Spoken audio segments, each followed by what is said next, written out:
बोला साहेब.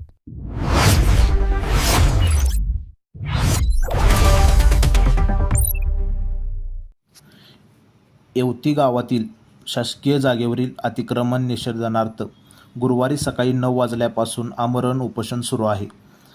काल गुरुवारी उपोषणस्थळी मंडल अधिकारी शीतल सुतार यांनी भेट घेतली, तर शुक्रवारी सकाळी जलसंपदा विभागाचे अधिकारी उपोषण कार्यकर्त्यांची भेट घेतली. मात्र त्यांची ही भेट निष्फळ ठरली. अतिक्रमण निष्क्रिय झाल्याशिवाय उपोषण मागे घेणार नसल्याची उपोषण कार्यकर्त्यांची भूमिका ठाम आहे. त्यामुळे प्रशासन काय भूमिका घेणार याकडे सर्वांचे लक्ष लागून येवती गावामध्ये सरकारी जागेमध्ये अतिक्रमण निष्कर्षित होईपर्यंत आम्ही त्या निष्क्रिय होईपर्यंत आम्ही काही उपोषण सोडणार नाही. आता उपोषणाचा दुसरा दिवस आहे. आमची ही मागणी आहे, अतिक्रमण पूर्ण निष्कर्षित झाल्याशिवाय आम्ही उपोषण सोडणार नाही.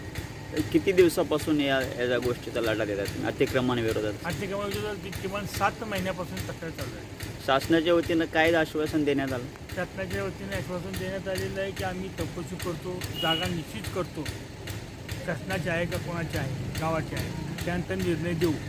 पण हे अतिक्रमण हे आहे निश्चित, कारण या अतिक्रमणधारकांना ग्रामपंचायतीचा कोणताही टॅक्स नाही, सरकारी टॅक्स नाही, पाणी परवाने बोगस आहेत, मीटर कनेक्शनं बोगस आहेत. ह्या सर्व बोगस इथे पाहिलं तर हे अतिक्रमण फार गावाच्या हानिकारक आहे, आर्थिकदृष्ट्या हानिकारक आहे. त्यामुळे अतिक्रमण निघाल्याशिवाय आम्ही उपोषण सोडणार. शासनाच्या वतीनं कुठल्या प्रतिनिधींनी भेट दिली? शासनाच्या वतीने फक्त सर्कल मॅडम आल्या होत्या. शासनाच्या वतीने फक्त सर्कल मॅडम येऊन गेल्या आणि त्यांनी बोला साहेब.